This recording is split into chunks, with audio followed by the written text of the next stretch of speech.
आदाब, मैं हूं आपके साथ निखत अली। जरा सोचे, आपने अचानक अपनी दाढ़ी बढ़ाने का फैसला किया या फिर अपनी आम बोलचाल की भाषा में अरबी लफ्जों का इस्तेमाल ज्यादा कर दिया, या फिर किसी महिला ने पर्दा करना शुरू कर दिया हो, या फिर अगर आप वहाबी या सहाफी इन्फ्लुएंसर्स है, या फिर अगर आप सोशल मीडिया पर अपनी निजी धार्मिक राय लिखते हैं, तो आपको शक की निगाह से देखा जा सकता है। जी हाँ, ऐसे ही कई दावों के साथ सोशल मीडिया पर गुजरात पुलिस के एंटी रेडिकलाइजेशन सेल से जुड़ा एक सीक्रेट डॉक्यूमेंट मेल वायरल है। वहीं गुजरात के एक पत्रकार सहल कुरैशी ने भी 8 पन्नों का गुजरात पुलिस से जुड़ा ये सीक्रेट डॉक्यूमेंट डाला है, जिसमें कुछ ऐसी बातें लिखी है जो आपकी और हमारी अभिव्यक्ति की आजादी पर हमला है, लोकतंत्र वाले जमहूरियत पर सवाल है और मुस्लिमों के लिए खतरनाक डर का माहौल पैदा कर रहा है। इसलिए गुजरात पुलिस या सरकार को फौरन इस पर बयान जारी कर खुलकर इस दावे और डॉक्यूमेंट पर सारा सच बताना चाहिए, क्योंकि इसमें कुछ बातें ऐसी है जो खतरनाक है, जिससे मुसलमानों को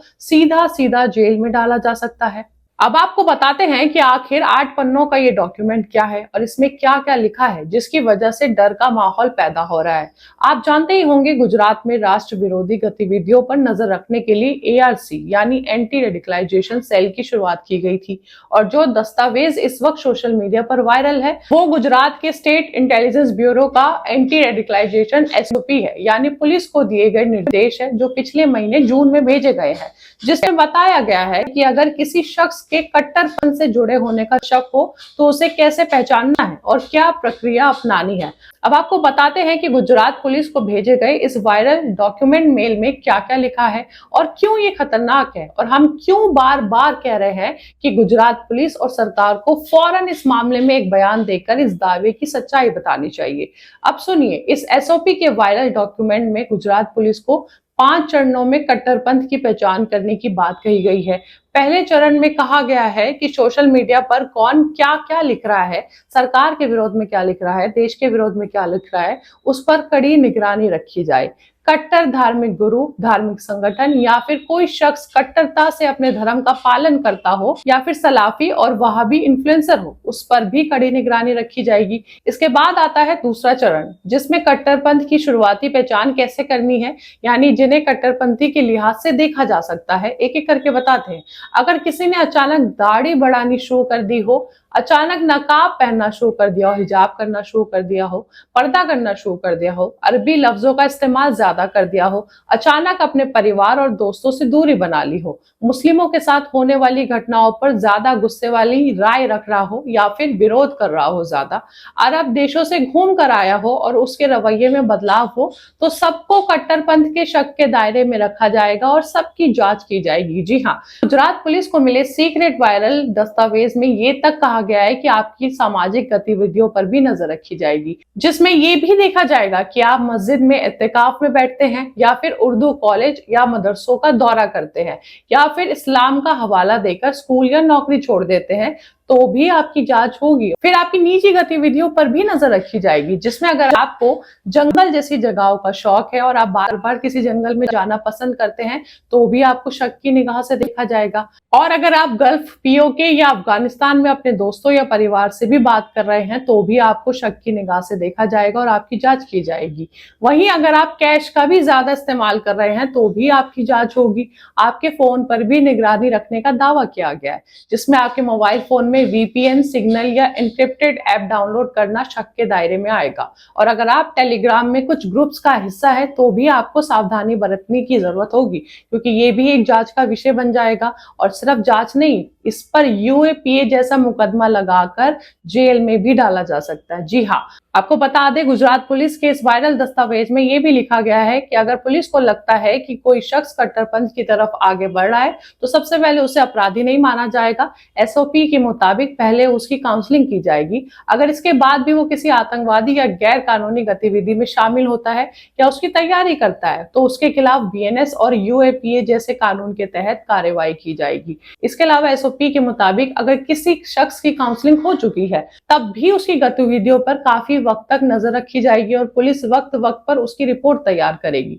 अगर वो जेल में है तो उस पर भी खास निगरानी रखने, दूसरे कैदियों से अलग रखने और उससे मिलने वाले लोगों पर भी नजर रखी जाएगी। तो ये तमाम बातें सीक्रेट डॉक्यूमेंट मेल पर लिखी गई है जो गुजरात पुलिस को भेजी गई है और जो इस वक्त सोशल मीडिया पर वायरल है और कई सवाल खड़े कर रही है, क्योंकि इसमें कई बातें ऐसी है जो मुसलमानों के लिए आम है, जैसे दाढ़ी रखना, नकाब पहनना, हिजाब करना या बुर्का पहनना या फिर मदरसा या मस्जिद जाना, लेकिन उसे शक के दायरे में रखा गया है। सोशल मीडिया पर आपकी क्या राय है? हर तरह की राय पर भी पुलिस की कड़ी निगरानी होगी।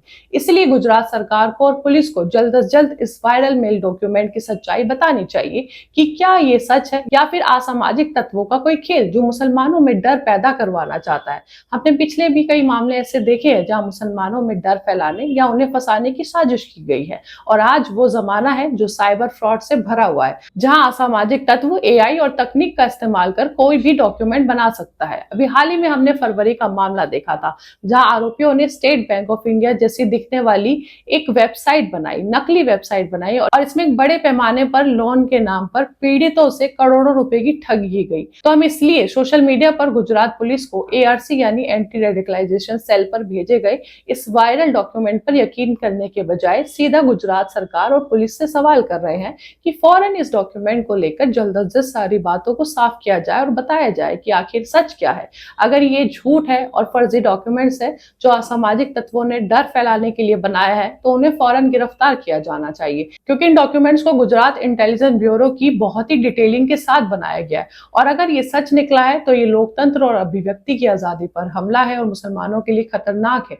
इसलिए इसे फौरन कोर्ट में चुनौती देनी चाहिए। अब हम अभिव्यक्ति की आजादी की बात कर ही रहे हैं तो जाते जाते आपको यूपी से एक खबर बता देना चाहते हैं। रफीक खान ने यूपी में बने सड़कों की आलोचना की जिसमें गड्ढे थे। एक आपत्तिजनक लफ्ज के साथ यूपी के सीएम का नाम लिया और कहा कि बाबा मुख्यमंत्री है और गड्ढे में विकास है, या अल्लाह तौबा है। आप खुद सुन लीजिए। हे बाबा ये टकला है यूपी का मुख्यमंत्री, बाबा यूपी का टकला मुख्यमंत्री, हे विकास देखो गड्ढे मेरे यार, अल्लाह तौबा है।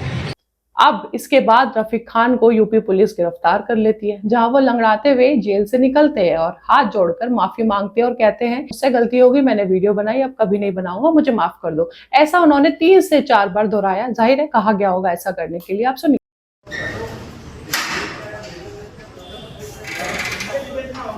अब मैंने ठीक कर दी, मुझसे गलती हो गई, वीडियो बनाई, अब कभी नहीं बनाऊंगा, मुझे माफ़ कर दो। अब मैंने वीडियो बनाई, गलती हो गई, अब कभी नहीं बनाऊंगा, मुझे माफ़ कर दो। अब मैंने वीडियो बनाई, गलती हो गई, अब कभी नहीं। चलिए मानते हैं जो लफ्ज रफीक खान ने एक सीएम के लिए इस्तेमाल किया वो आपत्तिजनक था, लेकिन क्या यूपी पुलिस को कांवड़ियों की बात आपत्तिजनक नहीं लगी जब उन्होंने खुलेआम उनसे कहा कि 5 मिनट में वर्दी उतार दूंगा? क्या ये यूपी पुलिस और योगी सरकार को आपत्तिजनक नहीं लगा? क्या इनकी गिरफ्तारी नहीं होनी चाहिए थी? क्या इनसे भी माफी नहीं मंगवानी चाहिए थी? लेकिन इन्हें छोड़ दिया गया। संविधान में कानून सबके लिए बराबर लिखा गया और ये हमारी सरकार बार बार भूल जाती है।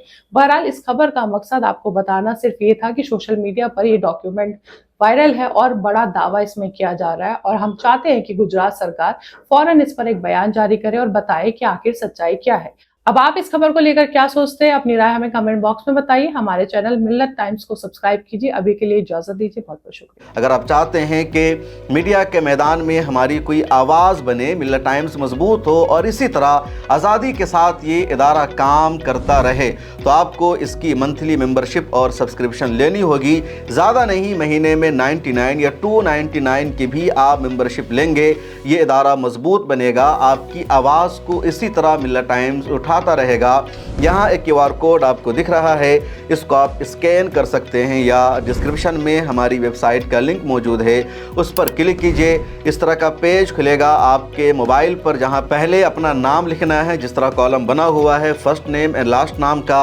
उसके बाद फ़ोन नंबर आपको लिखना है, उसके नीचे ईमेल ID आपको अपनी डालनी है, उसके नीचे I डिक्लेयर लिखा हुआ है जहाँ आपको टिक कर देना है। नीचे आ जाएंगे, पे नाउ का बटन मौजूद है, जैसे ही आप क्लिक करेंगे UPI एप्लीकेशन खुल जाएगा, खा गूगल पे हो, फ़ोन पे हो, पेटीएम हो या कुछ और हो, और वहां से आगे जो पेमेंट का प्रोसेस है उसको कंप्लीट करना है। इस तरह आप मिल्लत टाइम्स के मेंबर और सब्सक्राइबर बन जाएंगे।